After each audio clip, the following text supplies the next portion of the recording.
Berikutnya sejumlah informasi kriminal dari berbagai daerah kami rangkum dalam Buserna.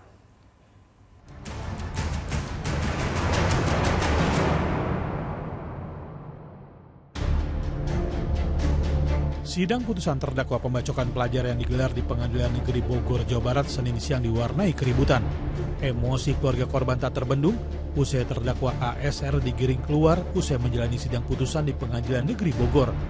Ayah dan ibu korban tak kuasa menahan tangis histeris setelah menyaksikan majelis hakim menjatuhkan vonis 9 tahun penjara kepada ASR. Meski putusan hakim lebih berat dari tuntutan jaksa yakni 7 tahun 6 bulan penjara, namun keluarga korban akan menempuh langkah banding. Korban Arya Saputra tewas dibacok 3 orang yang diduga masih pelajar di Simpang Pomat, Kota Bogor, Jawa Barat bulan Maret lalu. Setelah sempat buron selama hampir 1 pekan, tersangka pembunuhan yang saat ditemukan mayat korbannya terbungkus plastik di kawasan Cijerah, Kota Bandung, Jawa Barat 7 Juni lalu, akhirnya diringkus aparat Polrestabes Bandung.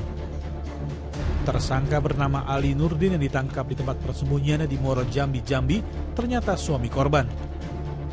Tersangka tega membunuh karena sakit hati terhadap istrinya karena niatnya untuk rujuk dan meminta uang 27 juta rupiah sebagai uang pengganti renovasi rumah kontrakan korban ditolak korban. Akibat perbuatannya tersangka akan dijerat dengan pasal 338 KUHP dengan ancaman hukuman 15 tahun penjara. Tim Resmob Polsek Tamalan Rea Kota Makassar membekuk 4 dari 5 kawanan perampok yang mengancam korbannya dengan senjata tajam.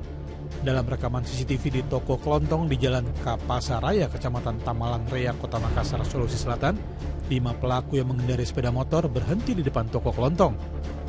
2 pelaku langsung masuk ke dalam toko, 1 orang kemudian mengancam korbannya dengan senjata tajam, sementara 2 orang lainnya berjaga di atas sepeda motor.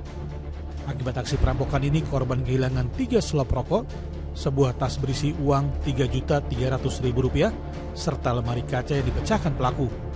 Polisi masih memburu 1 pelaku yang sudah diketahui identitasnya. Aksi balap liar pada dini hari yang dilakukan sejumlah anak muda di Ponorogo, Jawa Timur dan meresahkan warga dibubarkan polisi.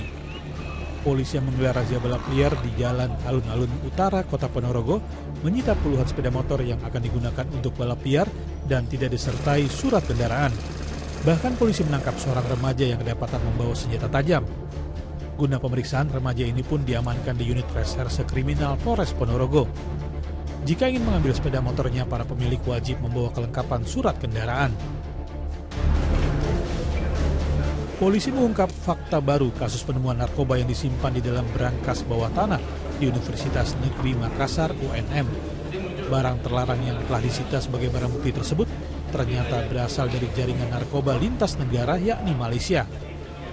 Peredaran narkoba di dalam kampus UNM itu dikendalikan 2 narapidana yang mendekam di 2 lapas berbeda, yakni lapas di Kabupaten Jeneponto serta di lapas di Kabupaten Bone, Sulawesi Selatan.